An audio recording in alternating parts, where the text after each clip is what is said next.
的家乡，远渡过海洋，沿途风雨险阻，往心里放。看日月交换，欣喜和惆怅，眼睛就算迷茫，汗水会擦亮。收拾起行囊，把思念带上。人生在多波折，逆风而上，看笑泪交织，聚散多无常。只要有希望，就挺起胸膛。这天地茫茫，何处是我家乡？要让命运看我从来不投降。无休的故事，岁月会流传，那是因为有爱一直在身旁。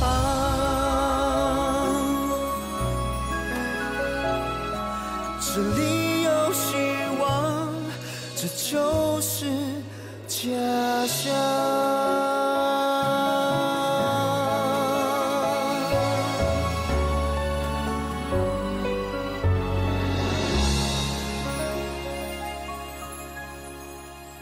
来吧，我们联手，一定所向无敌。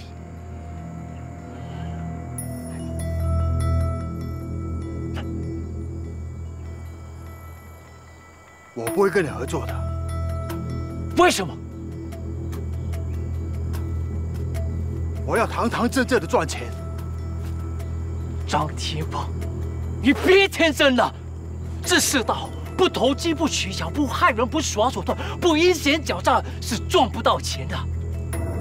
我只能说，道不同，不相为谋。去你的道不同，不相为谋！去你的堂堂正正！去你的不丧尽天良！张天鹏，你是全世界最笨的大笨蛋！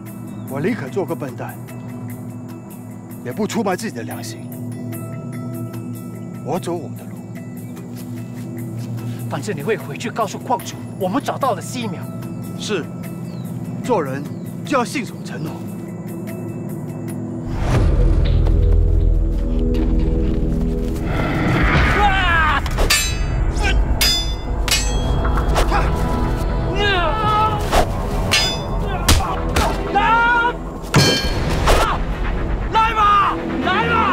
来杀我吧！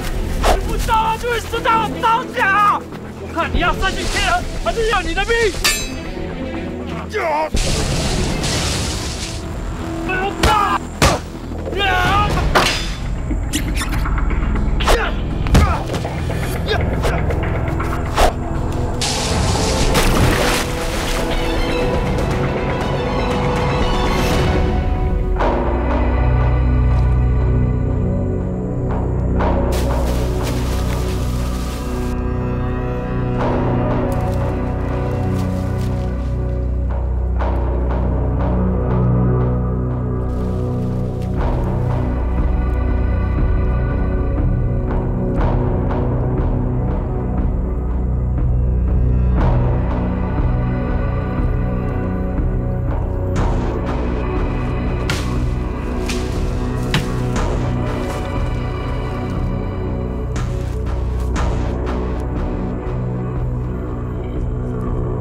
张天鹏，我欠你一条命，你来生再向我要吧。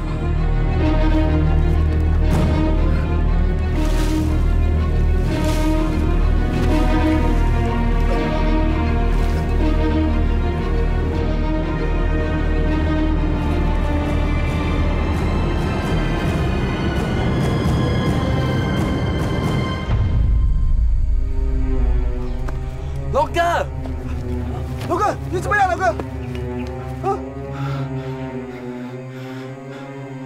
掉进吃人泥沼里，幸好我及时抓住树干，不然已经被吞进去了。张天鹏呢？我和天鹏掉进吃人泥沼里，等我爬出来一看，他已经不见踪影了。这吃人泥沼太可怕了。阿光，你照顾龙哥，阿明，我们去看看。你们两个都不要命了！这吃人泥沼就像平地一样，你们还没察觉就被陷进去了。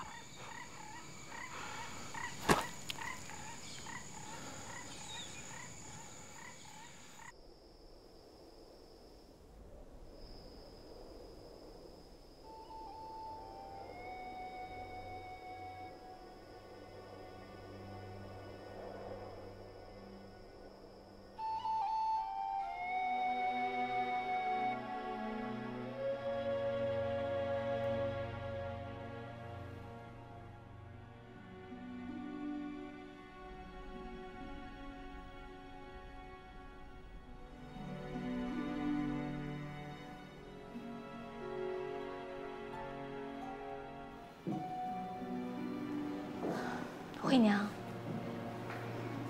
你先去休息，大嫂由我来照顾吧。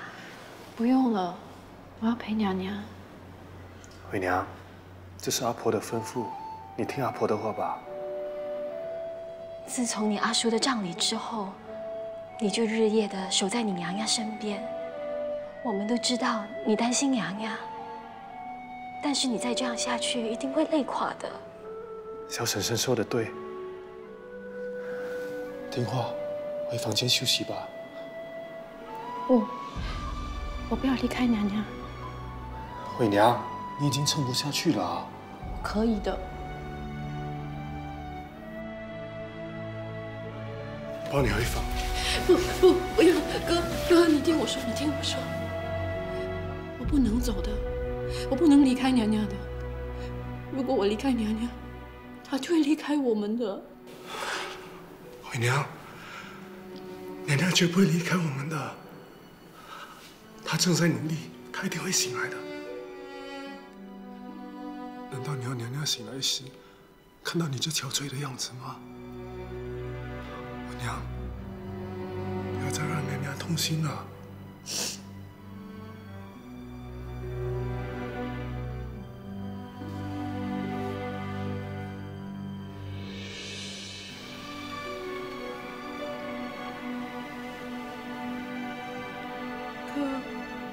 我明天早上醒来，娘娘就会好好的，对吗？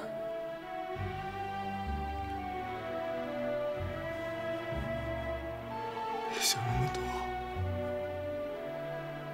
睡吧。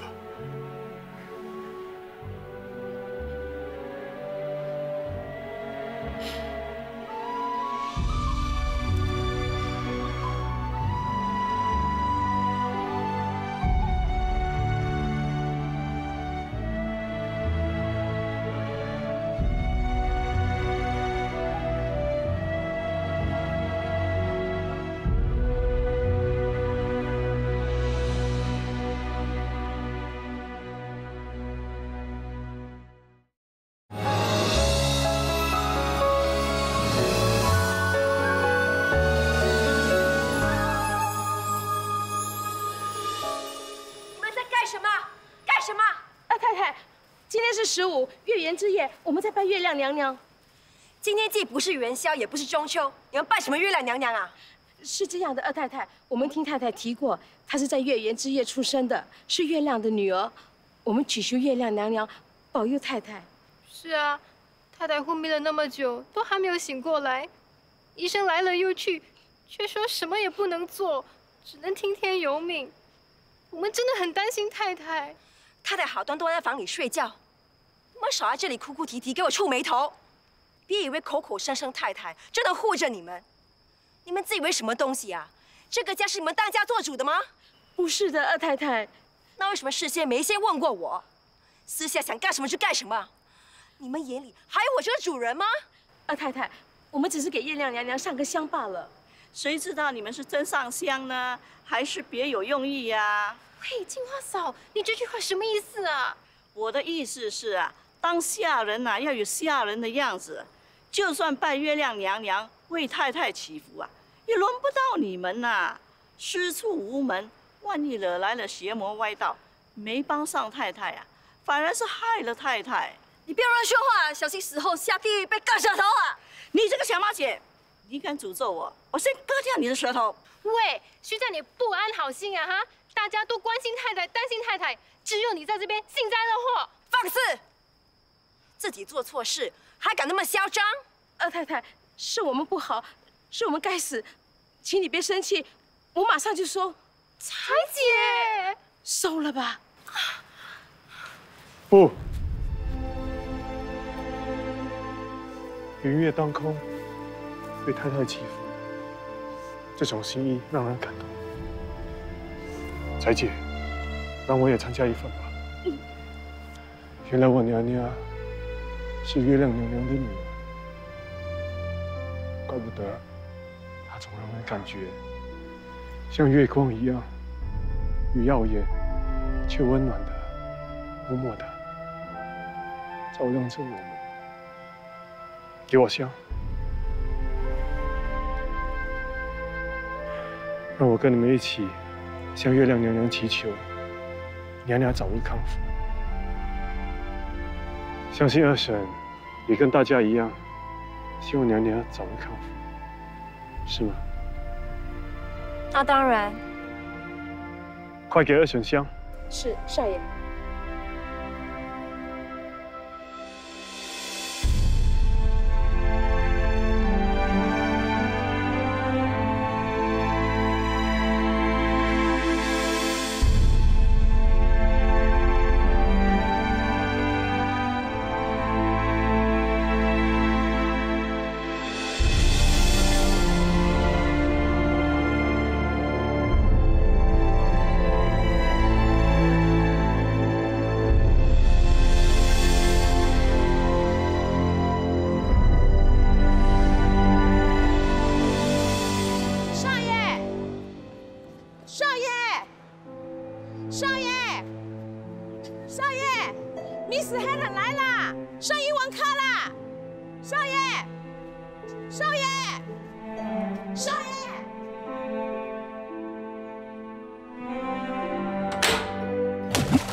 找到他吗 ？Miss Helen 已经生气了。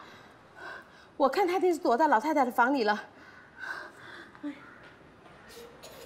啊！救命啊！别闹了，你再不出来 ，Miss Helen 要去找娘娘了。什么事啊？哥又被开不上课了。Miss Helen 在等他，他不知道躲到哪里去，还喊救命，想吓唬人。他喊救命？现在又不喊了，一定是看到娘娘。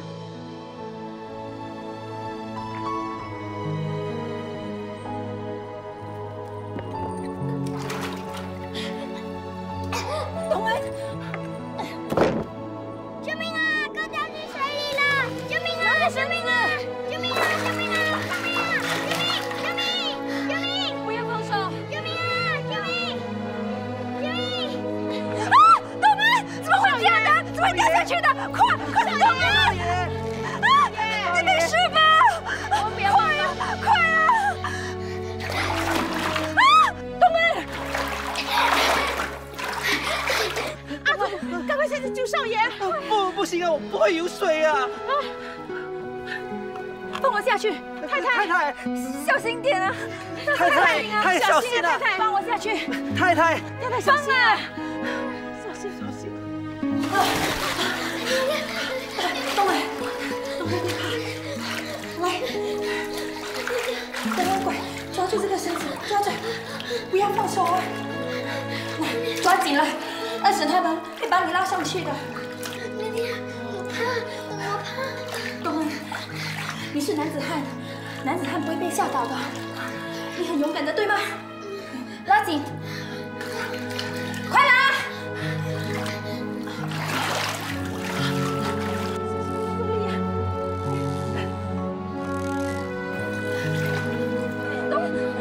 少爷，少爷，少爷，少爷，娘娘，你是不进了！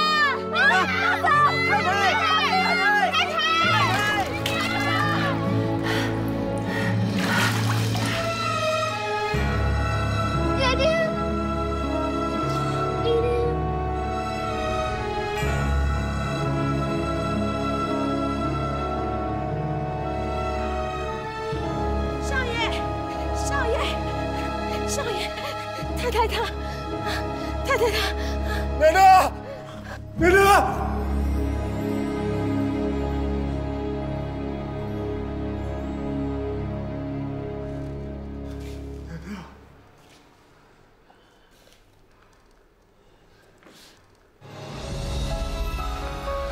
东恩，快过来，你娘娘醒了。奶娘。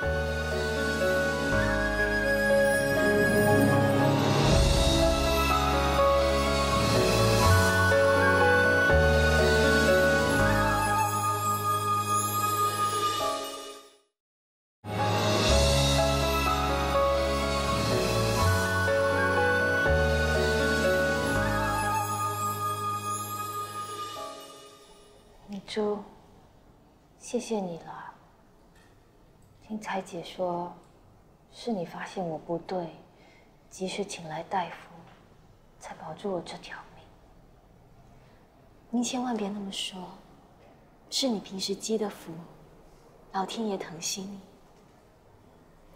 还有，大哥在天之灵也会保佑你的。可是。 不能亲自送他上路。你别再那么难过了。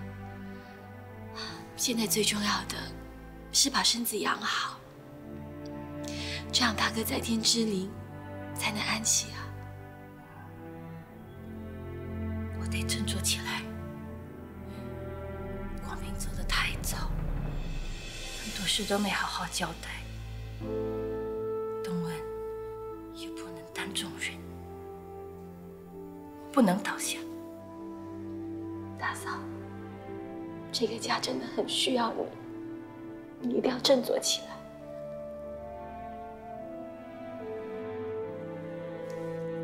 娘娘，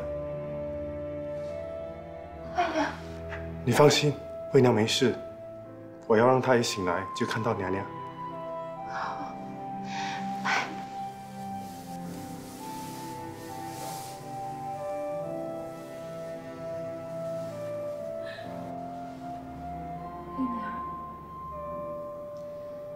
大嫂，在你昏迷期间，惠娘一直夜以继日的照顾你，都不肯休息。直到昨天，东恩看她实在熬不住了，才把她抱回房。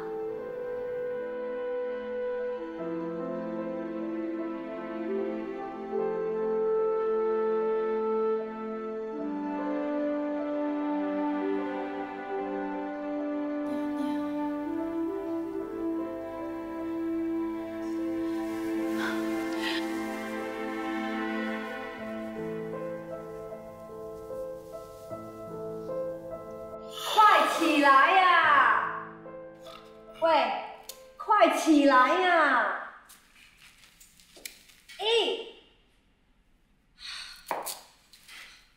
大哥才走了几天，家里就乱糟糟的，你呢就夜夜花天酒地，白天当黑夜，黑夜当白天的，快起来呀！广达，哎呀，你查啊！他醒了。 谁啊？你说呢？大嫂。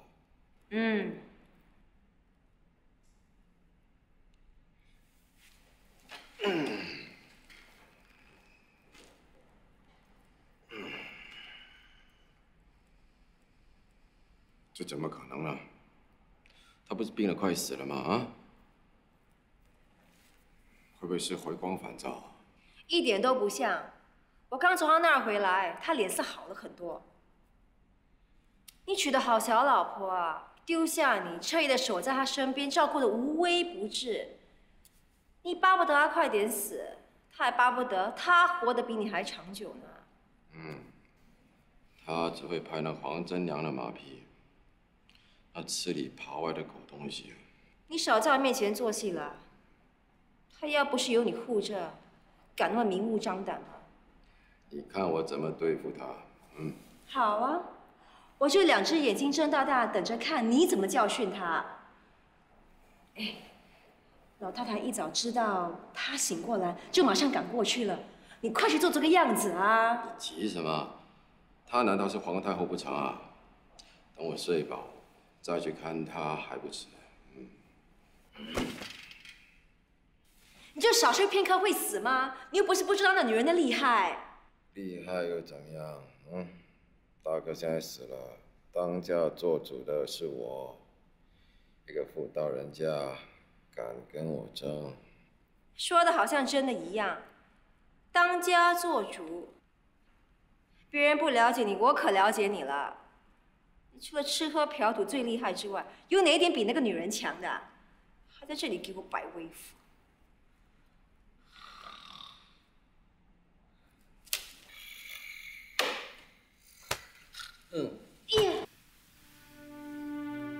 真良，你也听到大夫怎么说了吧？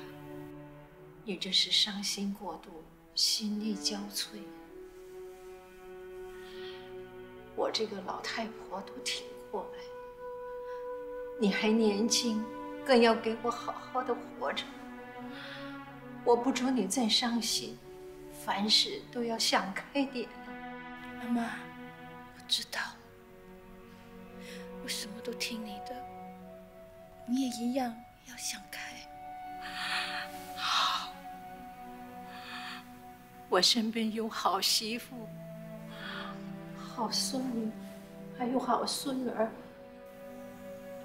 我要开开心心的多活几年。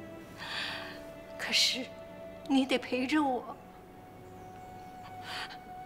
阿妈已经失去了个儿子，不能再失去你这个好媳妇、好女儿了。阿妈，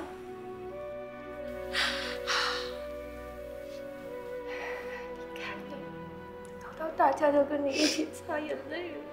好，别哭，别哭。老太太，太太，喝汤了。让我来。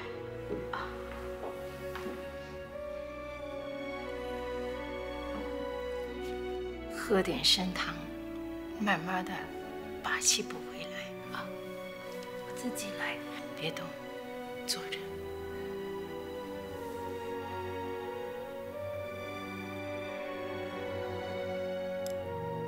大嫂，大爷、大太太、二叔、二婶，阿妈、大嫂。大嫂，你觉得怎么样？大夫来看诊了没有？二叔有心了，我只是没力气，其他还好。那是自然的。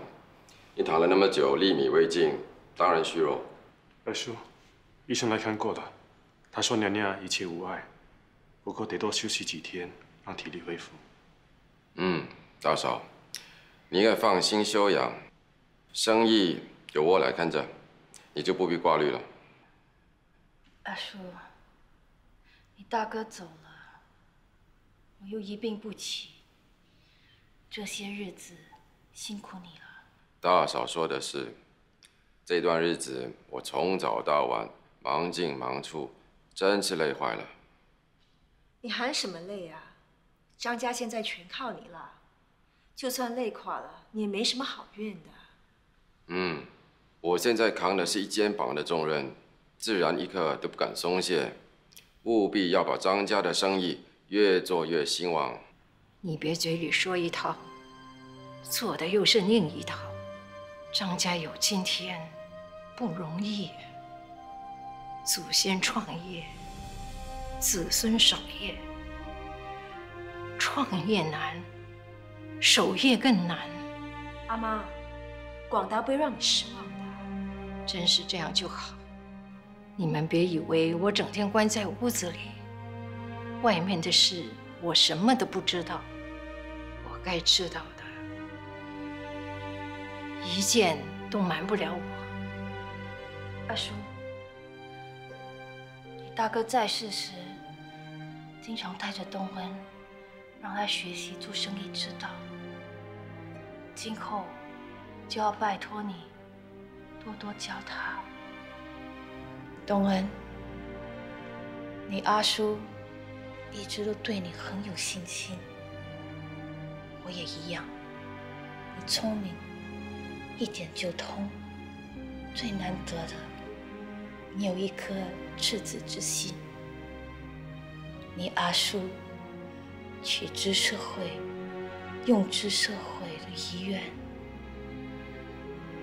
需要你去完成了。不要怀疑自己，知道吗？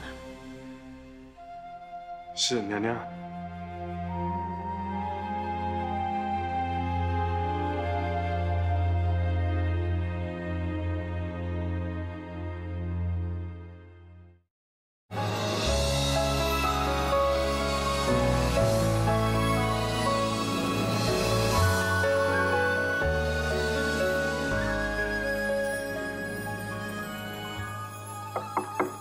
哥，进来吧。哥，二叔在等你一起回公司呢。我不去啦，怎么啦？我根本就不是做生意的料。谁说的？娘娘不是说她对你有信心吗？那是娘娘在安慰我罢了。你知道我最后给阿叔留下的印象是什么吗？是阿斗，扶不起的阿斗。你不是，你才不是阿斗。这句话也是我对阿叔说的。我不服气，不服气他如此轻视我。阿叔说这句话的时候，心里一定很痛苦。有什么比发现自己唯一的儿子是个不争气的阿斗还伤心绝望啊？所以你要证明给阿叔在天之灵看，你是有出息的。我也想啊，可是我一想到做生意就浑身提不起劲。不是，是头痛。我想，我一定是累坏了。起来，起来，起来！你继续苦瓜吧，反正我已经被你烦惯了。起来，起来！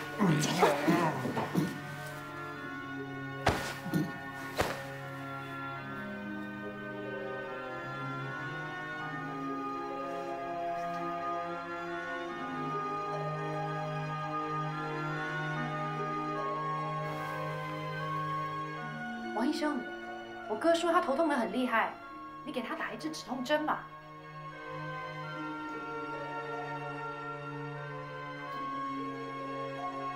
你这苦瓜，这么大了还怕打针？爱说谎，长鼻子。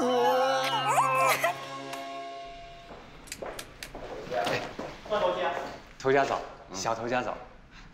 你是谁？啊，小姓张，名彼得，杨名彼得张。我怎么没见过你？彼得是我新请来的主人，是我们本家信得过。原本的黄主任呢？他离职了，身体有病，需要休养。张主任，是。小头家今天亲自来坐镇，大家都要听他吩咐。是，头家。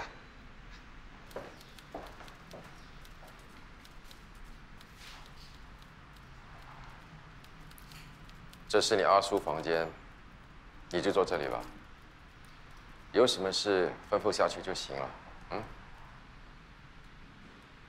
二叔还有点事，走开一下，下午回来找你吃饭。把少爷伺候得舒舒服服，什么都别让他干。我知道，头家走好。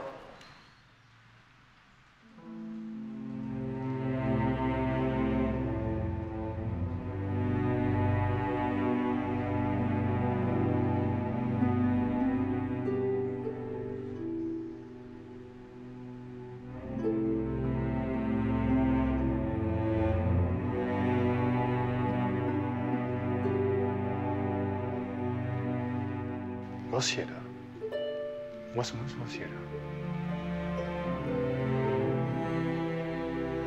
应该是我少年时代写的吧。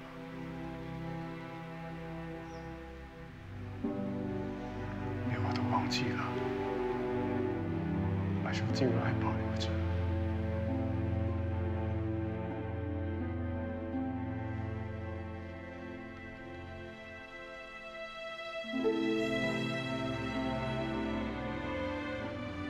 小头家，早茶时间到了，来，喝茶，吃糕点。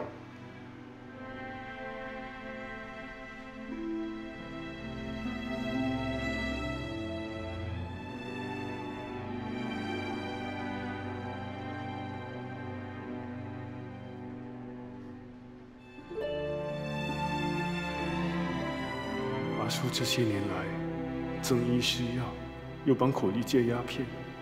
算是乐善好施吧。他对员工从上到下都礼数周到，即便是苦力也一视同仁，整齐而好礼，阿叔也做到了。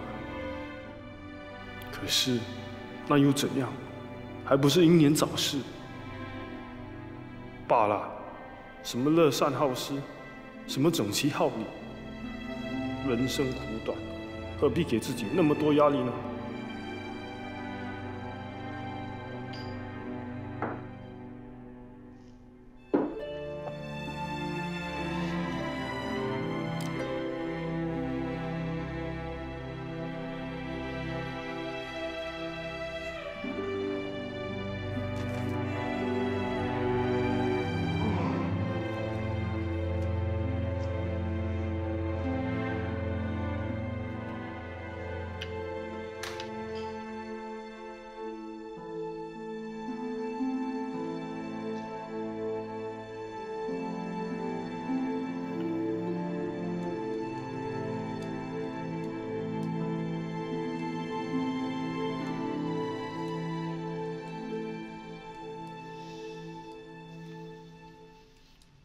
我出去一下，你们都不要偷懒啊！啊！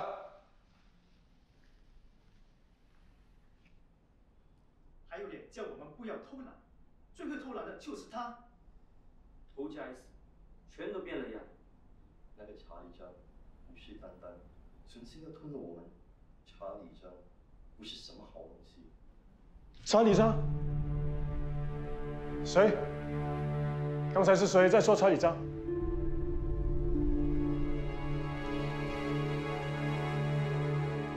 我听到有人提查理章，是谁？说啊！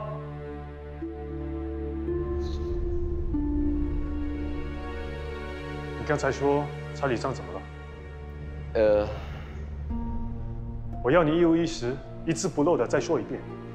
是，我说，查理章虎视眈眈，分明要吞了我们的生意。这查理章他不是什么好东西，小头家，对不起，我下次不敢乱说话了。不，你没乱说话。那查理章的确不是什么好东西。你叫什么名？我叫刘一家。刘一家，你进来向我报告。是，小头家。我们跟查理章有什么生意上的来往，我通通都要知道。 坐。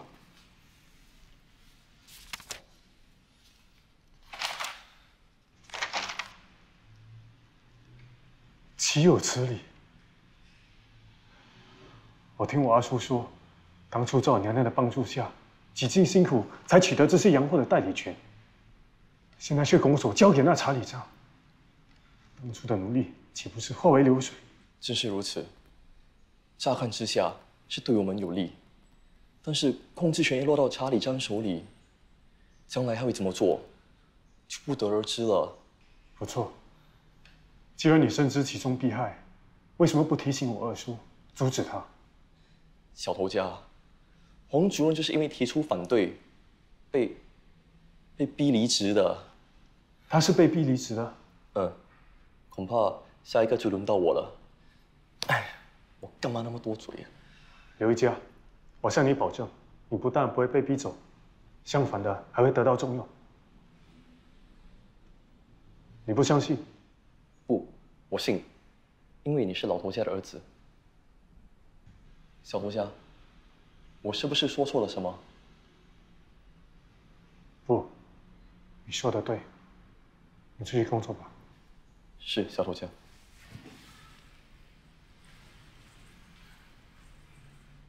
我不只是张东恩，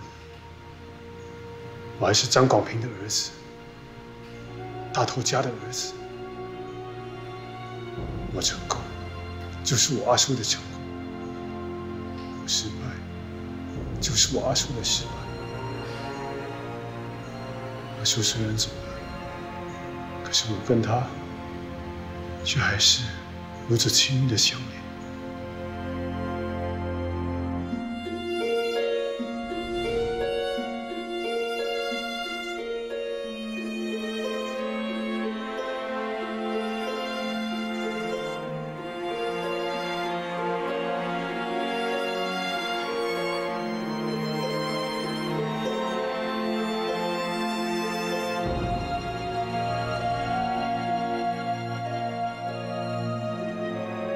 可惜阿叔在世时，我一再逃避，没认真跟他学习经营之道。现在虽发现问题，却不知道要如何解决。查理章和二叔看来已私下达成协议，我初出茅庐，二叔绝不会听我的。娘娘又重病刚愈，不能给她添麻烦。我该怎么办才好？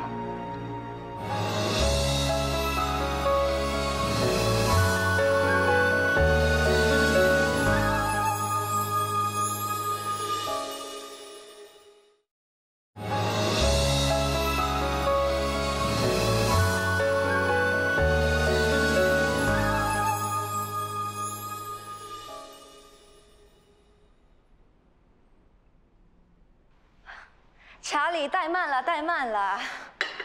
表舅妈，你怎么那么客气呢？送那么贵重的礼物，我是跟你二表舅说，这礼太大了，要退回给你啊。不，千万不可，表舅妈，这可是我一番心意啊。不，这礼真是太贵重了。我是识货之人，我知道这绿宝石价值肯定不菲吧。这才称得起表舅妈。表舅妈，你就别让我为难了，快收下吧，收下。既然那么有诚意，我不收下，反而显得小家子气了。谢谢你了，坐吧。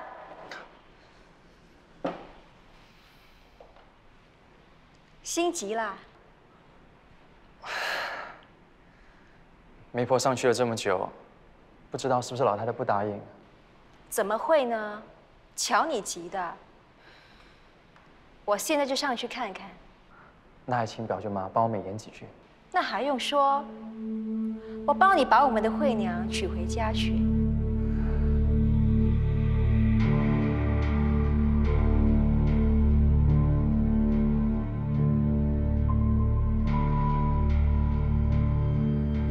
张家家世相当，门当户对，又是远亲，亲上加亲啊！哎呦，那是多大的喜事啊！更何况啊，查理是留洋喝过洋墨水的，年纪轻轻啊，就已经在商场上长袖善舞，前途无量啊！惠娘姑娘贤淑漂亮，听说娘惹女红啊，厨艺样样精通。太太呀，新州张家是第3代的爸爸，惠娘姑娘嫁入张家啊，真是如鱼得水啦！这样的婚姻啊，一定会得到上天的祝福，两家必定会大大兴旺。老太太您也会天福天寿啊！你这个媒人婆真的很会说话，可是啊，我只有这么一个孙女儿。她的终身大事可不能由我这个老太婆说了算。你先请到外面喝杯茶，我跟我的儿子媳妇商量以后才给你答复。那那我就静候佳音喽。请。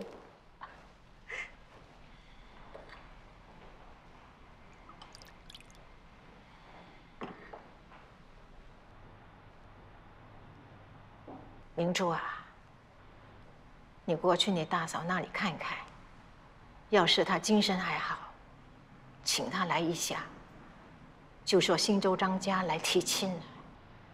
好的，我马上就去。不必了，阿妈，我刚从大嫂那儿过来，她刚吃了药，准备休息。她说，惠娘的终身大事由阿妈你做主。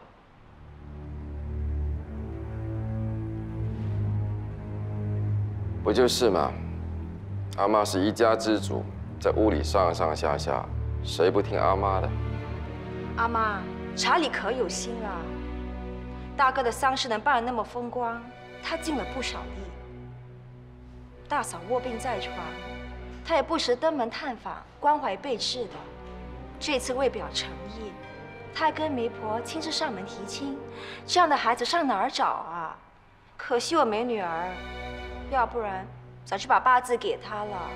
对于这个孩子，我心里有点不舒服。好好的一个人，干嘛叫什么查理的？又不是红毛人。阿妈，这你就有所不知了。这洋人呢，是很难叫出我们唐人的名字的。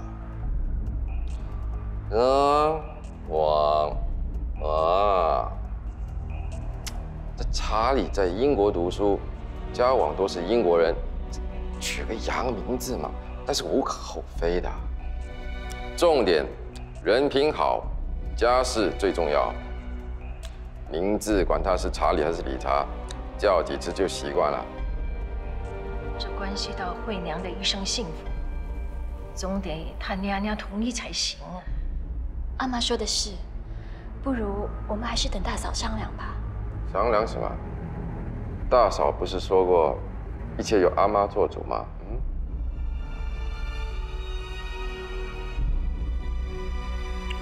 阿妈，现在不是别人急，是我们急。转眼百日就到了，惠娘不在父爱百日内结婚，就要等到3年孝满才能出嫁。新州张家3代单传，急着等媳妇传宗接代。就算我们能等。人家也未必要当单只老，等了3年，惠娘到时候就是个22岁的老客女了，到时候要找个好人家，谈何容易啊！说的也是，你大哥在世的时候，确实提过想和新州张家结为亲家。既然这样，那就把惠娘的八字交给新州张家拿回去吧。阿妈，这始终是惠娘的终身大事，我们是不是应该跟她商量一下？结婚之事本来就是父母之命，媒妁之言。什么时候长辈需要问过晚辈的？可不是。再说惠娘一早就出去了，就算要问也找不到她啊。阿妈。查理和美人都在楼下等了。好，那就这么办吧。